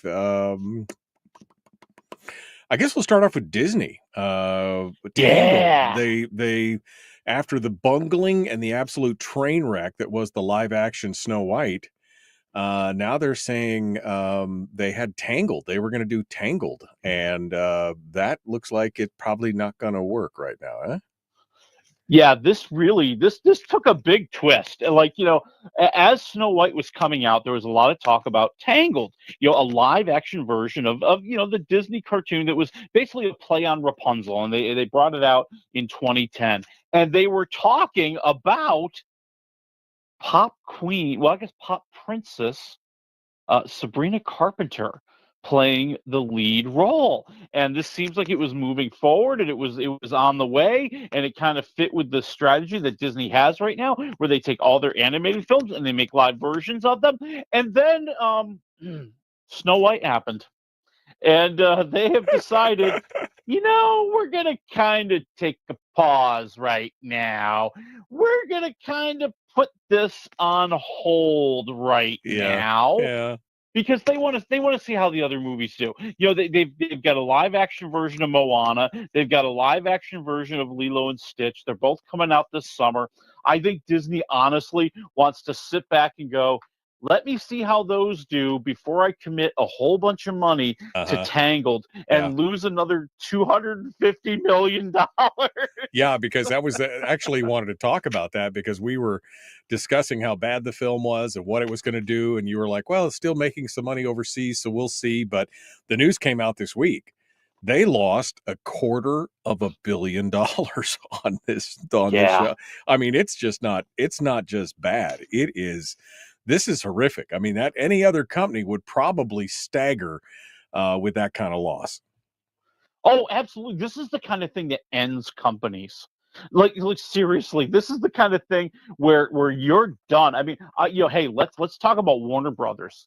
Warner Brothers, granted they've had some successes, but they are pulling out of various different businesses because they've just had losses. And I put this akin to that. I think back over the past few years, the movies that they just simply shelved in order to take the tax write-off because that was a better option.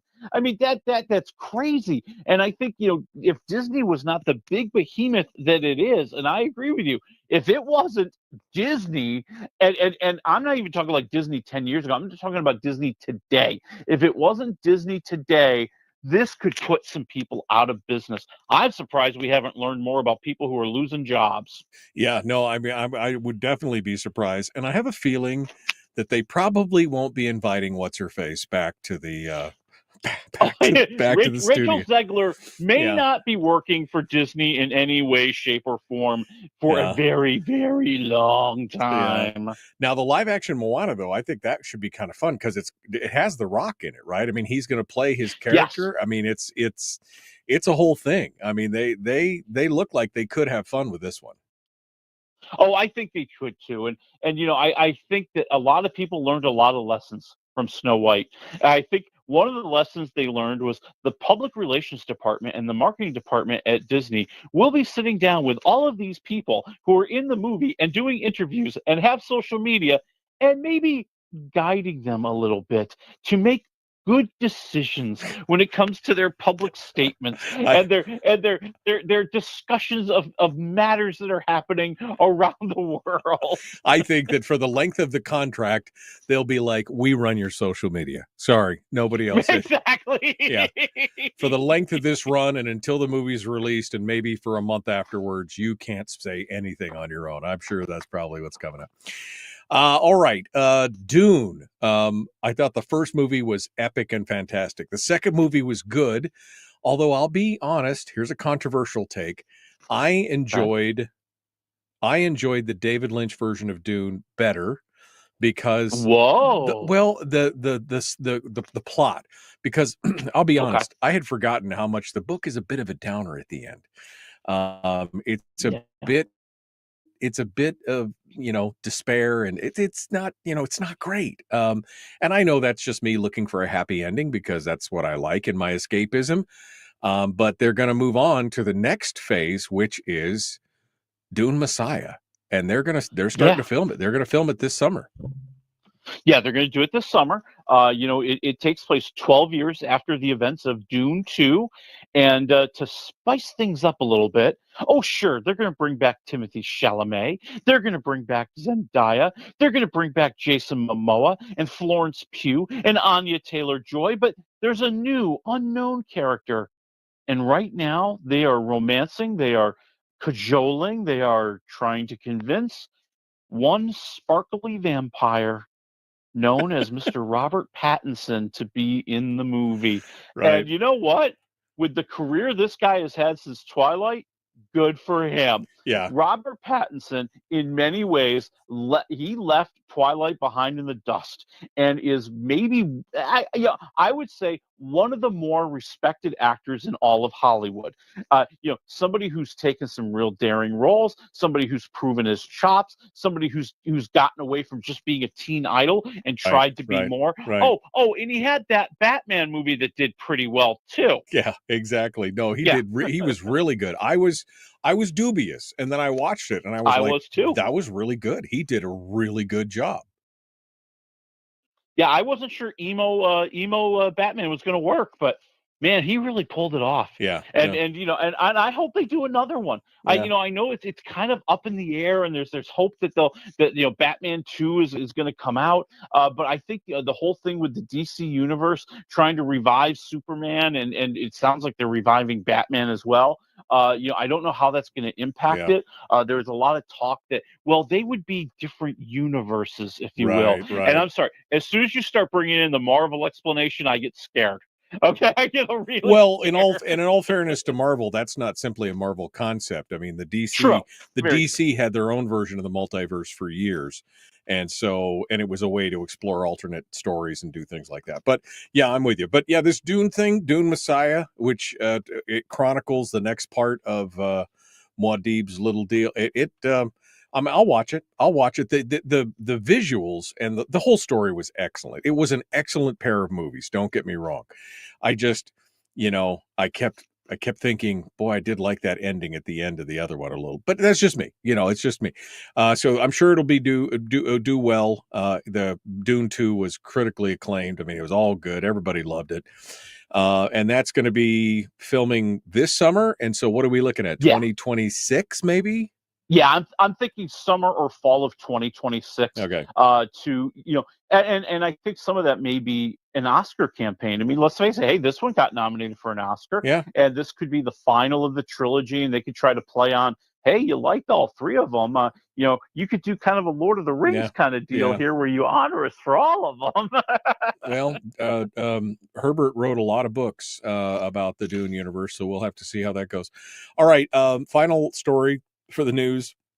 Mariska Hargitay, of course, you know her from not CSI, Law and Order. There we go. Law and Order. SVU. Yep. And she's going to direct a documentary about her mom, which many people don't know is the famous bombshell Jane Mansfield. And so this is tell us a little bit about it. Oh yeah, I mean, first of all, it's I agree with you. I don't think a lot of people really know this. I think Mariska Hargitay has really cemented her own career and proven to be a really big star in her own right. And a lot of people don't know the tragedy of her life and the tragedy of her mother's life. Her mother was Jane Mansfield. And for people who are not familiar with Jane Mansfield, I would say she was one of the Sydney Sweeneys of her day. Okay, she was on par with Marilyn Monroe when it came to being a big blonde bombshell, a dreamboat. Men had posters of her up in their walls. I mean, they loved some Jane Mansfield. She was a very, very beautiful, beautiful woman, and she died very tragically. She had a car accident at the age of 34. And what makes it even more tragic is that Mariska and her two brothers were in the back seat of that car. Yeah. Oh, it's a rough deal. Yeah, it's a rough deal. So this is the first time she's going to get into this. It's an HBO documentary. It's going to include a lot of her own private photos and all that. So when's this coming out? They didn't really have a date on it yet. Which kind of surprises me. I mean, I would think that she's going to do a lot of this work as Law and Order wraps up. Which a lot of your big TV shows on networks are really wrapping up like this week. So I think and when I say wrapping up, I mean production is really wrapping up for the season. So she's now going to have time. Yeah. So she's now going to have time to go off and work on this and do this. I mean, I hope this is what she's doing during her summer hiatus, and that we see this in the fall or we see this in the winter of next year, because I just think she can tell the story in a great way. Not only because it's her personal story, I just have a lot of respect for her. I just think she's a good storyteller. I think she's a good producer. I think this is going to be the kind of movie that if you never knew anything about this, you're going to sit and you're going to watch and you're going to be mesmerized. I hope. I think it has that kind of potential. Okay, let's move on to the movies and the streams. We've got about 4.5 minutes. The Amateur in theaters, Drop in theaters, and on Apple TV, Your Friends and Neighbors. Give me the rundown here. Good, worst to best, or however you want to do it. Let's go with Apple TV Plus first, and that is the handsome John Hamm. And the show is called Your Friends and Neighbors. There's 10 episodes, and in the way that I know you love it, my man, they're going to release new episodes every Friday until they run out of all 10 episodes. and so you got John Hamm, and this is kind of like, a lot of people are calling it his Breaking Bad. Okay, so he's kind of a successful guy, but he's leveraged to the max, man. Like, he bought the big house, he got divorced, he's trying to keep up with the Joneses as far as appearances and cars and fancy vacations, and he's living kind of paycheck to paycheck until he gets laid off. And now he doesn't know what to do. Oof. He's not sure how he's going to make it through. And he starts to realize that all of his friends and neighbors, who are also living this lavish, very opulent lifestyle, they have a lot of cool stuff you can steal and sell. And he becomes kind of a cat burglar. And so we're going to watch that play out over 10 episodes. And I think what really worked for me, and I've seen the first couple of episodes, I think what worked for me is John Hamm's a very charming guy. Yep. And he makes it work. The show itself, I mean, there's not a lot of great characters. It's kind of hard to feel bad for him. I mean, the guy kind of has everything. He did dig his own grave in a lot of ways. Right. But I'm at 2.5 waffles. I think he is likable enough to make you go, I want to see if he makes it, rather than hating him because he's rich and he gets everything he wants. Okay. All right, 2.5 minutes here. Which one's next? All right, I'll do quick on The Amateur. This is in theaters. Rami Malek he's a CIA decoder, right? He's an encryption analyst. He works in the office, but his wife is killed during a terrorist attack in London, and he wants revenge. And he demands that the CIA let him go out there in the field. And he's not exactly the kind of guy who's normally a CIA agent, but he's going out there and he's going to try to get that revenge. And of course, maybe he's going to uncover some very, very horrible lies and dark stuff about what happened in that attack and who's responsible. I think it's got a lot of good action scenes. I think you've got a great cast here. I like Rami Malek. I mean, it's kind of fun to watch him using his brains along with the new skills that he's learning. I'm actually at 3 waffles. I kind of liked it. Okay. All right.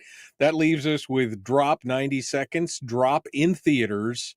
We kind of teased this one last week. Give it to me. Yes, Megan Fahey is going on the worst first date ever. And, she hasn't gone on a date in a long time. She has a tragic past. She has a 5-year-old son that she's leaving at home. And when she gets on the date, well, things go awkward because someone starts sending her messages on her phone demanding that she kill her date or else her son will die. And now it becomes that kind of cat and mouse game. How is she going to get out of this? Right. Who's making her do this? Who's responsible? And, it's one of those movies where it moves along great. I like the plot. It's not the fanciest movie. It's not the most original movie, but I'm at 2.5 waffles. It's interesting. You want to see how it ends, and you're rooting for her to win in the end. 2.5 waffles. That's the important part, as long as it's entertaining and not too bad. So 3 actual winners this week. That's great. All right. Well, Willie, thanks for coming on board and joining us. We appreciate it. Folks, we're out for the weekend, and we will see you on Monday. Be kind, love one another, live well. We'll see you then. The Michael Duke Show, Common Sense Radio.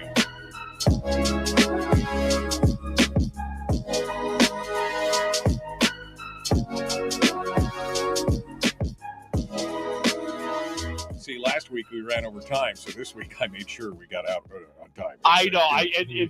It's always my fault. So When we go over, it's my fault because I don't shut up on time. I try to be like, I tell you 2 minutes. Okay, 1 minute. Okay, 12 seconds. Yep. And you let me read you this 75 seconds of copy in 12 seconds. I mean, let me do that for you here. Anyway, good. These seem like good movies. So I'm kind of excited about it. Yeah. And I like to drop. I mean, like I said, it's not like the greatest written movie ever, and it's kind of silly. I mean, let's face it. As you're watching this date going badly, you're sitting there thinking about, if I was that guy, I think I might have left by now, but she's really good looking. Right. Like, right. maybe how far are you willing to go, because she's really good looking. Right. How bad is it? All right. Well, we'll see. We'll see where it goes. I will tell you that Terry is really excited about this new show, and I think it's on HBO. It's Pierce Brosnan and Tom Hardy and Mobland. Oh, Mobland. It's on Paramount Plus. She is so mad that they're dropped. Because she's waiting. She said, I'm not going to watch it a week at a time.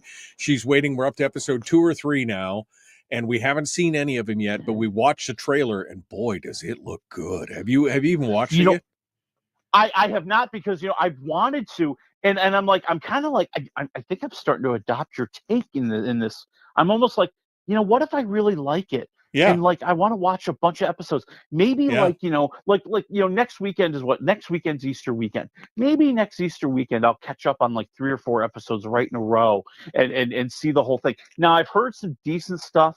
Come on, it's Pierce Brosnan and Tom Hardy. How could they ever go wrong? Yeah. Right? These are good actors. And who's the dame? Judy Dench? Or no, is it Helen Mirren? It's Helen Mirren. It's one of them. Helen Mirren. It's Helen Mirren. Yeah. Yes. Yeah, so they kind of all know what they're doing. If you want to see at least some good acting, there you go, my friends. That's going to be a masterclass in acting. Yeah, no, I'm the trailers just look awesome. I mean, they just look awesome. So I'm looking forward to it. We also finished Reacher this week, and I got to tell you, it's amazing. That final episode, man, it's the fight you've been waiting for the entire season, and it takes place. And then I learned, and I'm not giving anything away, it's a fight scene that you will be anticipating the entire season. And then I learned that it took them 3 weeks to shoot it, and both actors, both Alan Ritchson and the other, they both suffered injuries during it. They broke bones, they tore tendons. No. This is how brutal this fight is. And this fight is freaking brutal. But it's amazing. It's an amazing, fun show. It was probably the best season of the show so far. Neck and neck with number 1. Number 1 was best, then 2 was great. But this is, I think, nudging out number 1 as definitely a hell of a series. So anyway, if you haven't seen Reacher yet, you should go see it, Willie, or whoever else is listening. I know. Yeah, I should. Yeah, I have a list of things that I want to get caught up on. Reacher is one of them. Yeah, The Last of Us is another one.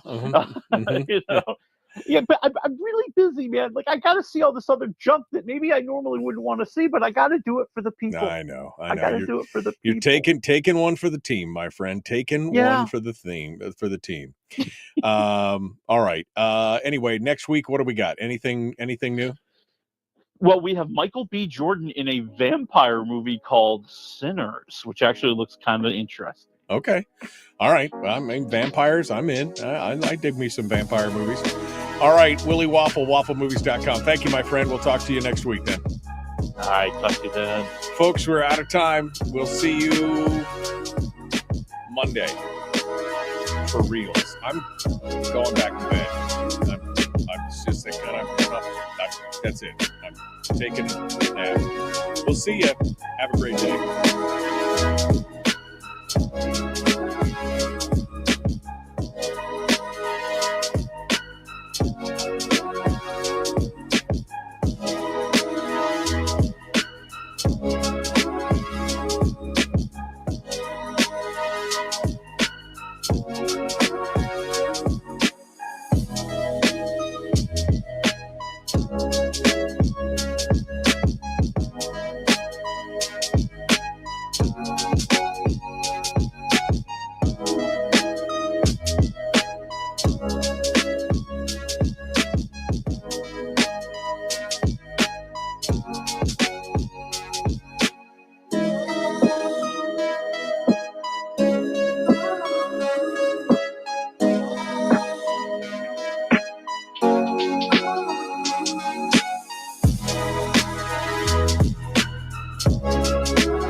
We've shed our terrestrial radio skin, and now we are slimy lizard internet people. It's the Michael Duke Show.